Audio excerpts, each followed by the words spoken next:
Bismillahirrahmanirrahim. Assalamualaikum warahmatullahi wabarakatuh.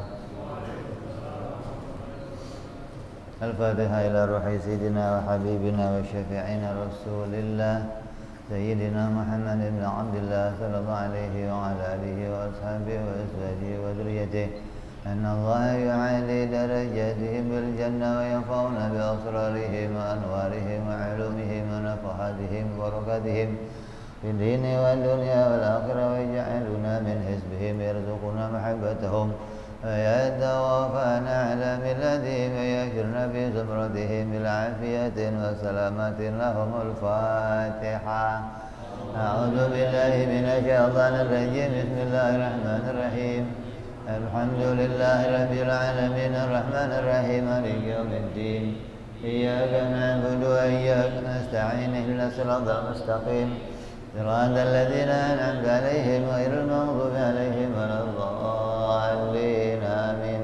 بسم الله الرحمن الرحيم. نويت تعلما وتعليما وتذكرا وتذكيرا والنفعا والانتفاعا والإفادة والاستفادة والحث على التمسك بكتاب الله وسنة رسوله صلى الله عليه وسلم والدعاء إلى الهدى والدلالة على الخير ابتغاء مرضاته وقربه وثوابه وحسن الخاتمة مع اللطف والعافية العاقبة. بسم الله الرحمن الرحيم. Alhamdulillahirabbil alamin wassalatu wassalamu ala asyrafil anbiya'i wal mursalin sayyidina wa habibina wa syafi'ina wa maulana Muhammadin wa ala alihi wa sahbihi ajma'in. Amma ba'du. Qala musanniful kitab Habibul Imam Al-Habib Utsman bin Abdullah bin Aqil bin Yahya rahimahullah wa ghafara lahu wa liwalidayhi wa nafa'ana bihi fid dharain.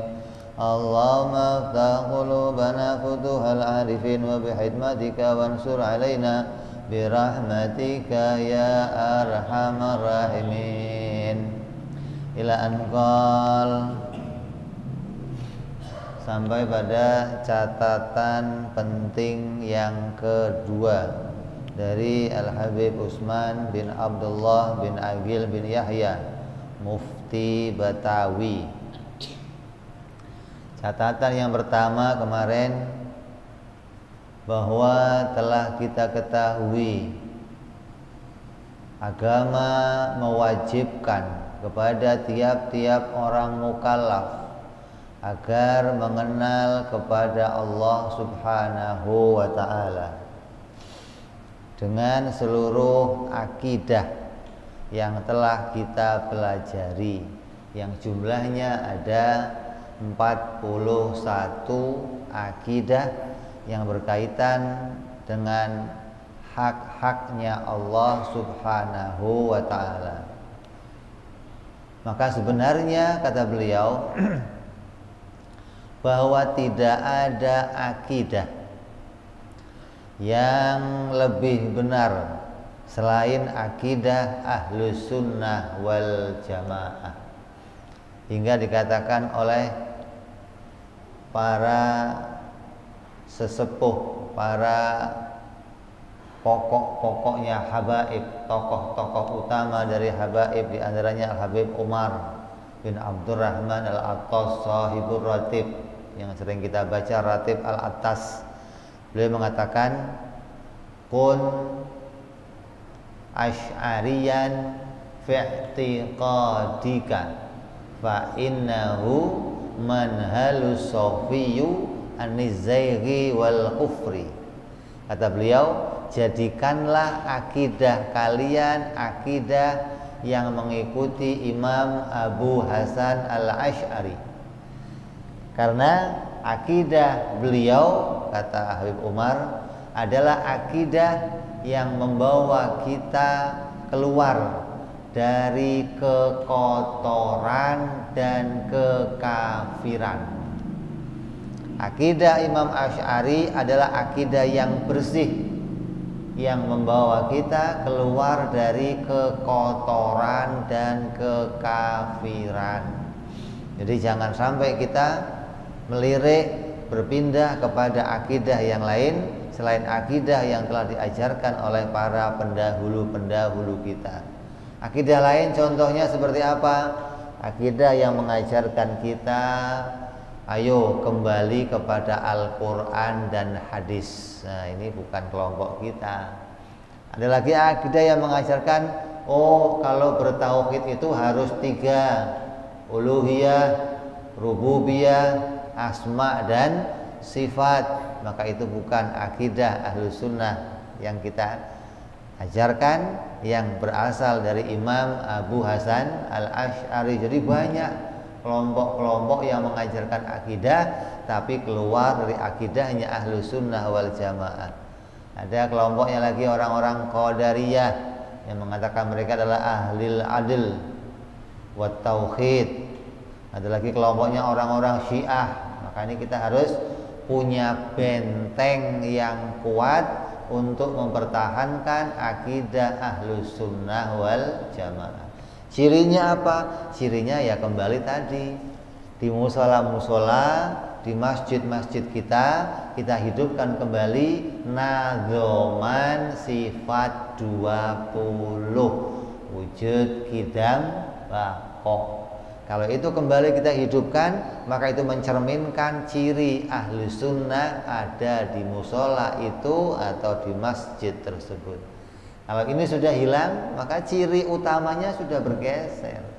Orang sekarang hanya tahu Ahli Sunnah itu dari arah pakaiannya, bukan dari arah akidahnya.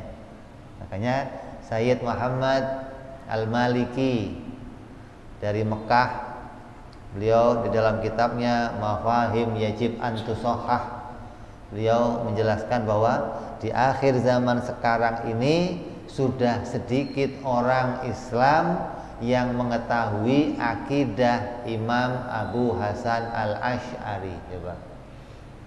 Kenapa sebabnya? Karena orang tuanya sudah enggak memperhatikan akidah, enggak mengajarkan akidah kepada anaknya.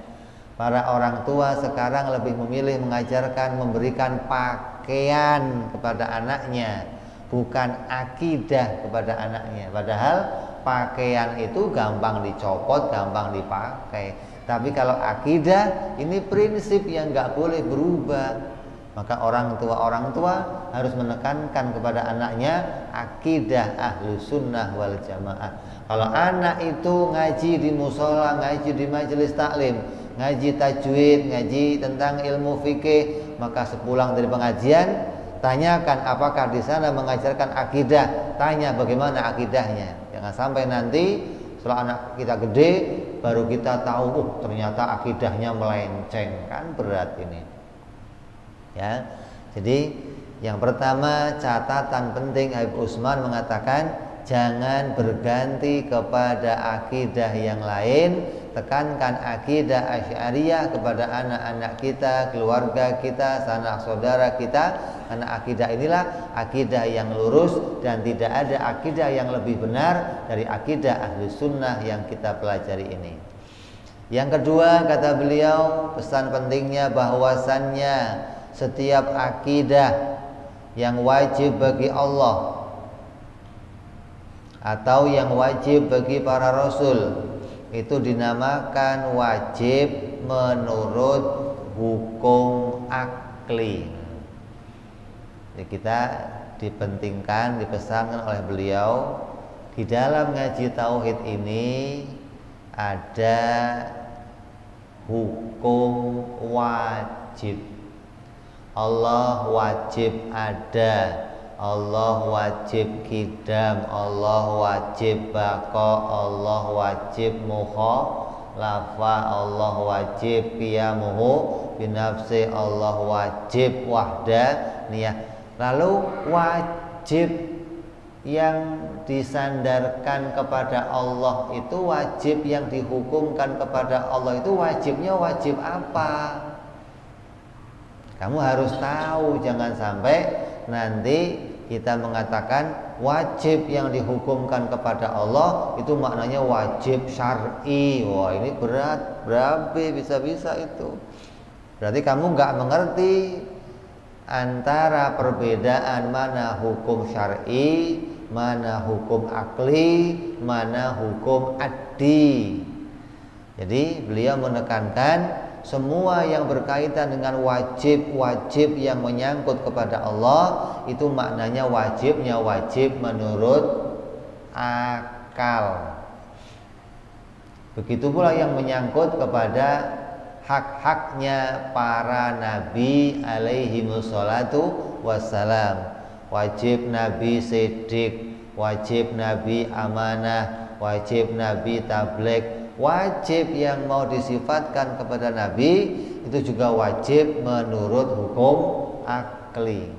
Sekarang ini sudah sedikit kelompok-kelompok, majelis-majelis, pondok-pondok yang mengajarkan hukum akli, mengajarkan apa itu wajib, apa itu mustahil, apa itu jaiz.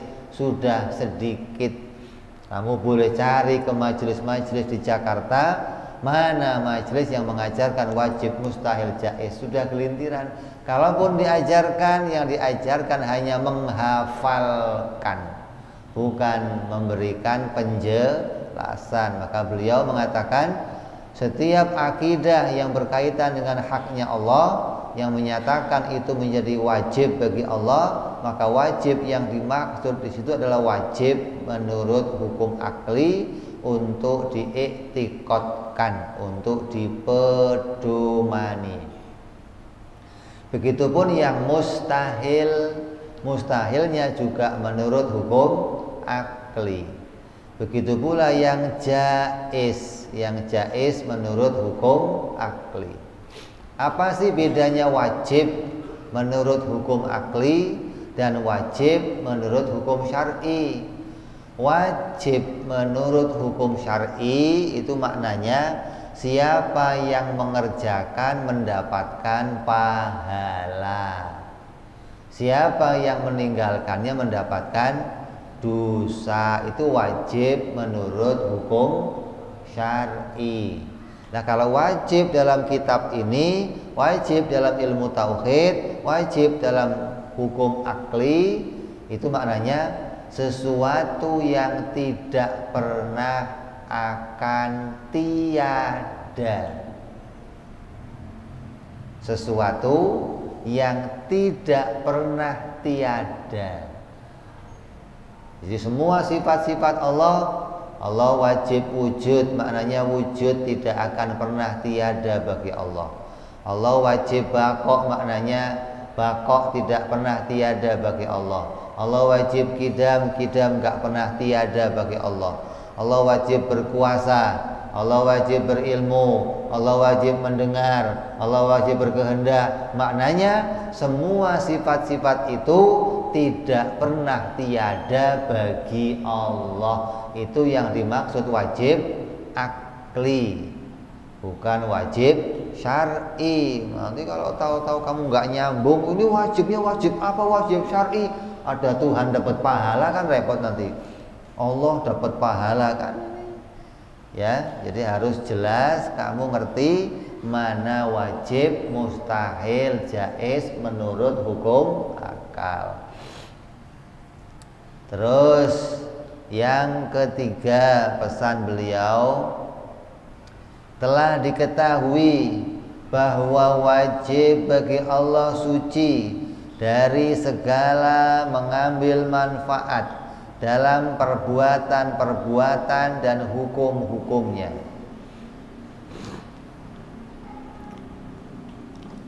Setelah kita bicara yang wajib, yang mustahil, maka ada perkara yang jaiz, yaitu yang berkaitan dengan perbuatan Allah Subhanahu wa ta'ala. Apa perbuatan Allah? Perbuatan Allah hanya satu, yaitu menciptakan. Berapa?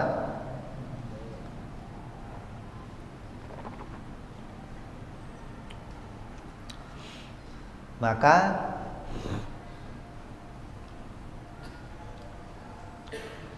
Setiap orang Islam harus tahu bahwa di dalam menciptakan langit, menciptakan bumi, menciptakan segala isinya, Allah itu tidak mengambil keuntungan.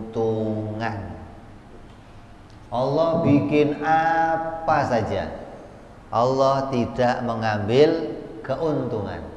Bikin matahari, bikin air, bikin para nabi, bikin hujan, bikin surga, bikin neraka, bikin hukum-hukum, perintah sholat, perintah puasa, perintah haji, perintah apa saja, semua itu tidak ada keuntungan bagi Allah. Hingga kamu menyembah Allah, kamu berzikir kepada Allah, kamu memuji-muji Allah, maka itu semua tidak menambahkan kemuliaan bagi Allah.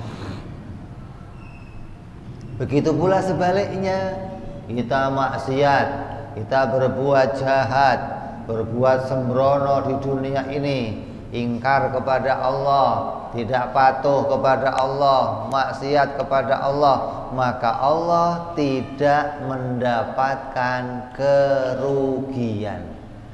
Kenapa? Karena semua itu tidak ada membawa keuntungan bagi Allah, merugikan juga tidak. Hingga apabila kamu menjadi orang yang mau ibadah, maka yang akan menguntungkan, yang akan mendapat keuntungan adalah diri kamu sendiri. Kalau kamu hanya ingin melakukannya maksiat, ingkar kepada Allah, kafir kepada Allah, maka yang rugi juga kamu sendiri. Jadi semua yang diciptakan Allah, Allah menciptakan apa saja, itu keuntungan dan kerugiannya kembali kepada makhluk, tidak kepada Allah. Allah bikin surga, Allah bikin neraka, siapa yang untung? Makhluk. Allah bikin nabi, siapa yang untung? Makhluk. Allah bikin malaikat, siapa yang untung? Makhluk. Jangan pernah menganggap, oh Allah bikin malaikat itu kan untuk membantu Allah, untuk meringankan tugasnya, memberikan tugas-tugas agar Allah jadi ringan. Lu kira Pak Polisi, lu kira Pak Presiden butuh menteri? Ini enggak begitu. Allah disebut Ghaniyul Mutlaq. Dikatakan Allah itu ghaniyun an. Kalau ada kalimat ghaniyun an, itu maknanya Allah tidak butuh segalanya. Maka dikatakan kemarin apa? Al istighna'ul ilah an kulli ma siwah. Allah itu enggak butuh segala sesuatu. Hingga apapun yang diciptakan, tidak ada yang kembali keuntungannya kepada Allah, tapi keuntungannya kembali kepada kita. Hingga kamu jangan kepedean, asal habis sholat, ya Allah terimalah sholatku ya Allah. Yang mau terima siapa? Allah nggak butuh sholat ente. Kepedean bener, zikir ini untukmu ya Allah, itu dari Allah. Kok untuk Allah? Enak aja ente ngomongnya. Makanya ngaji tauhid biar jelas. Ibadah kita, taat kita, kehidupan kita, itu semuanya datang dari Allah, karunia dari Allah, hadiah dari Allah. Bukan itu semua dari kita untuk Allah, bukan. Oh, yang menciptakan Allah kok dari kita, gimana sih? Allah berfirman, wallahu khalaqakum wa ma ta'malun. Allah lah yang menciptakan kamu dan menciptakan perbuatan kamu. Berarti perbuatan kita, ibadah kita, taat kita, semuanya diciptakan oleh Allah. Hingga kalau habis sholat, alhamdulillah ya Allah sudah menjadikan saya ahli ibadah. Begitu. Bukan kalau habis sholat ya Allah terimalah. Bukan. Tapi kita kembalikan ya Allah, saya sholat ini adalah atas pertolonganmu. Mudah-mudahan sholat ini digolongkan menjadi sholatnya orang-orang soleh. Gitu. Jangan menganggap sholat itu dari kita serahkan kepada Allah, bukan. Tapi sholat itu dari Allah untuk kita. Allah nggak butuh itu semua, dikasihkan semua oleh Allah kepada kita. Padahal itu semua datang dari Allah Subhanahu wa ta'ala. Ini pesan yang ketiga dari Habib Utsman bin Abdullah bin Aqil bin Yahya, agar kita sadar bahwa apapun yang kita lakukan itu hanyalah mencari keuntungan, menghindari kerugian dari apapun yang diciptakan oleh Allah. Allah bikin langit, untungnya apa nih? Allah bikin surga, untungnya apa nih? Allah bikin nabi, untungnya apa nih? Terus itu namanya kamu jadinya ahli hikmah, orang yang pintar mengambil keuntungan dari apapun yang diciptakan oleh Allah Subhanahu wa ta'ala. Kita masuk Isya, alhamdulillah.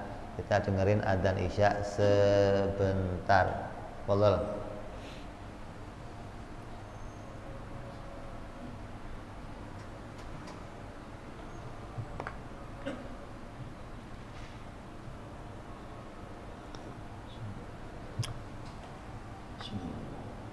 Allahu Akbar, Allahu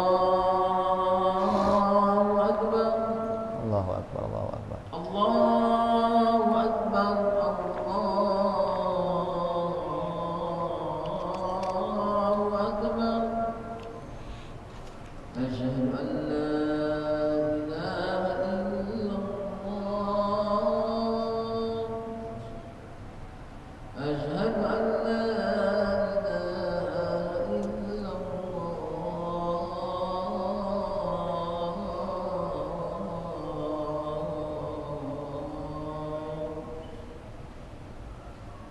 أشهد أن محمدا رسول الله.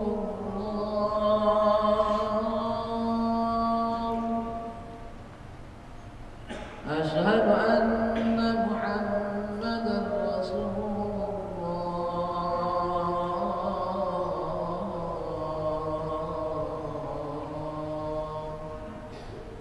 حي على الصلاة.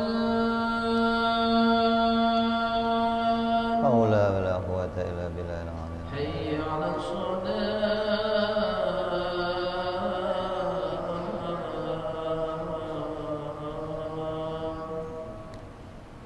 حي على الفلاح.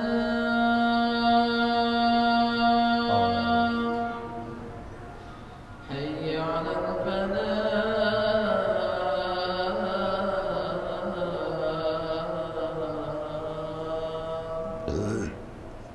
الله أكبر، الله أكبر. لا إله إلا الله.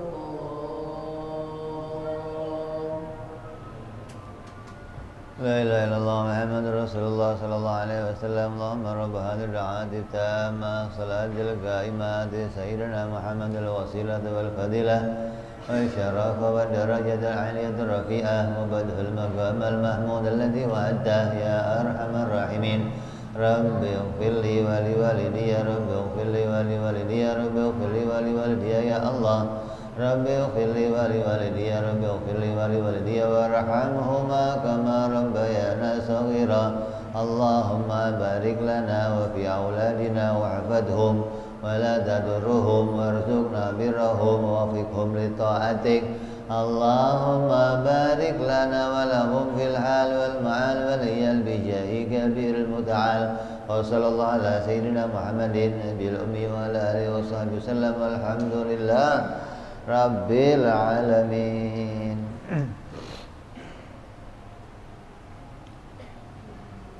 Kita teruskan sedikit untuk mengingatkan kembali bahwa hari ini kita bicara 3 pesan penting. Setelah kita mempelajari seluruh sifat-sifat Allah, yang wajib bagi Allah ada 20, yang mustahil bagi Allah ada 20, dan yang jaiz bagi Allah ada 1. Jumlahnya 41 akidah. Maka 41 akidah itu pun telah bisa kita susun, semuanya masuk ke dalam la ilaha illallah Muhammadur Rasulullah. Bagaimana cara memasukkannya? Kemarin sudah kita ingatkan bahwa cara memasukkannya adalah dari 20 sifat Allah, 11 sifat masuk di dalam makna istighna. Allah maha kaya, tidak butuh segala sesuatu. 9 sifat masuk kepada makna iftikar, maknanya seluruh makhluk butuh kepada Allah subhanahu wa ta'ala. Jadi 20 sifat yang kita kaji dibagi menjadi 2, maka itulah menjadi definisi ketuhanan, yaitu zat yang tidak butuh kepada segala sesuatu dan segala sesuatu membutuhkan Allah subhanahu wa ta'ala.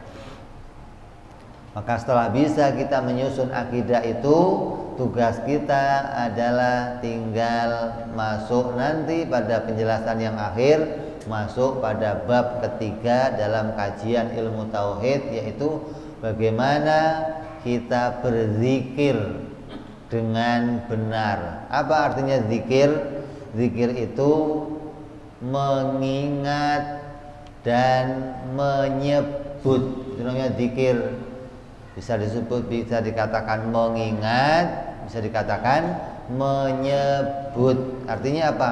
Kalau hati kita mengingat Allah, lisan kita menyebut Allah.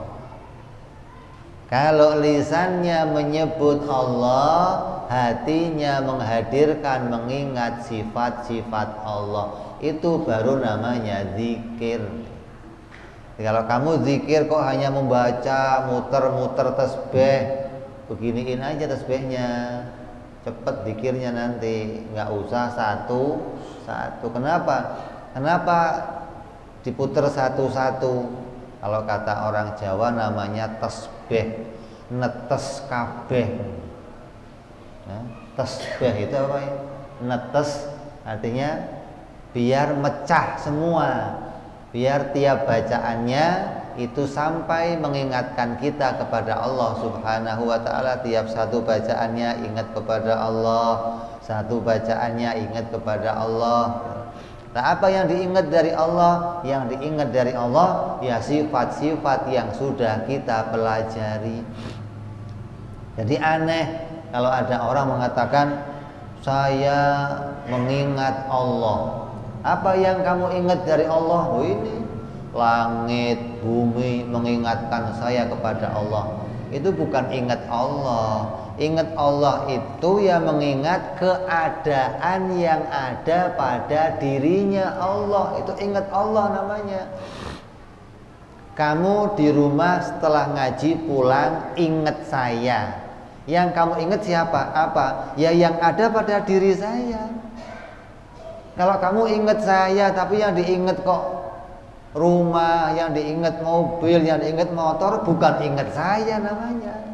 Ingat saya itu ya ingat bagian dari apa yang ada pada saya. Nah, yang ada pada Allah mana? Bukan langit, bumi, bukan. Yang ada pada Allah ya sifat-sifat yang kita kaji, yang kita pegangi sebagai akidah. Mengingat Allah wajib wujud, mengingat Allah wajib baqa, mengingat Allah wajib kuasa, wajib berkehendak, wajib berilmu. Itu namanya mengingat kepada Allah subhanahu wa ta'ala. Terus ditambah lagi 3 pesan ini mengingat, bahwa Allah tidak mengambil keuntungan di dalam menciptakan segala sesuatu, hingga apapun yang kita lakukan harus kita akui ini semua keuntungannya kembali kepada kita. Saya ibadah yang untung kita, saya ke masjid yang untung kita, saya ngelakuin aktivitas amal yang untung kita, bukan yang untung Allah Subhanahu wa ta'ala, bukan. Jadi kalau kita kok jadinya orang yang malas sholat, yang rugi ya kita. Malas ngaji, yang rugi kita. Malas zikir, yang rugi kita. Malas ke masjid, yang rugi kita. Allah enggak mendapatkan kerugian, Allah enggak menanggung kerugian atas segala macam kemaksiatan hamba-hambanya. Itu ingat kepada Allah Subhanahu wa ta'ala.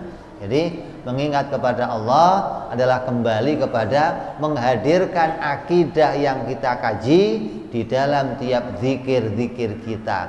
Bukan menghadirkan langit bumi, bukan. Langit bumi itu mengantarkan kita mengenal adanya Allah. Setelah kita mengenal adanya Allah, untuk tahu bagaimana keadaan Allah, kita diajarkan kepada mengenal sifat-sifat Allah. Kalau sudah sampai mengenal sifat-sifat Allah, maka langit bumi yang nggak diingat lagi mestinya. Artinya setiap kita lihat langit, yang diingat langsung sifat-sifatnya Allah, bukan lihat langit buminya saja. Artinya langit bumi ini mengantarkan kita mengingat langsung kepada sifat-sifat Allah Subhanahu wa ta'ala. Ya, jadi tiap orang Islam harus tahu akidah. Jangan sampai nggak ngerti tentang akidah.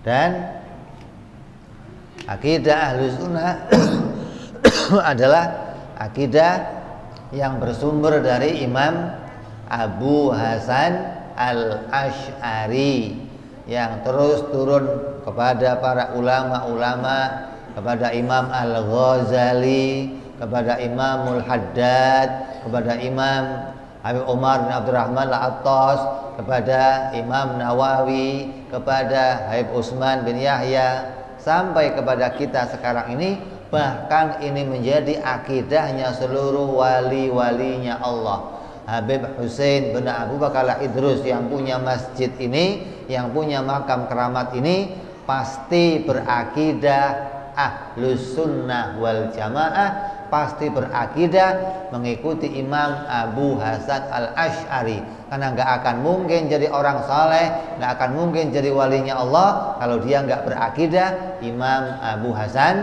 Al-Asy'ari. Mudah-mudahan hati kita senantiasa berada pada jalannya Nabi Muhammad SAW, sesuai dengan perintah Al-Quran, sesuai dengan jalan yang Allah berikan kepada Nabi, sesuai dengan tuntunan para ulama. Akidah kita akidah yang kuat, akidah yang kokoh, hingga akidah ini membawa kita selamat di akhirat nanti, selamat dari godaan, selamat dari fitnah, hingga kita berjumpa dengan Allah Subhanahu wa ta'ala, membawa iman yang benar, iman yang lurus, sesuai imannya para orang-orang soleh, para syuhada, para anbiya, hingga kita selamat dunia dan akhirat. Amin ya rabbal alamin. Ila hadratin Nabi. Al-Fatihah. A'udzu billahi minasyaitonir rajim. Bismillahirrahmanirrahim. Alhamdulillahi rabbil alamin arrahmanir rahim maliki yaumiddin. Iyyaka na'budu wa iyyaka nasta'in ihdinas siratal mustaqim. Ghairil maghdubi 'alaihim waladdallin. Amin. Ya Rabbana وأننا أسرفنا على لظى أشرفنا فتب تغسل كل حوبا وصلنا أوراتي وأمن رواتي ربي ومولودنا والأهل والإخوان وكل ذي محبة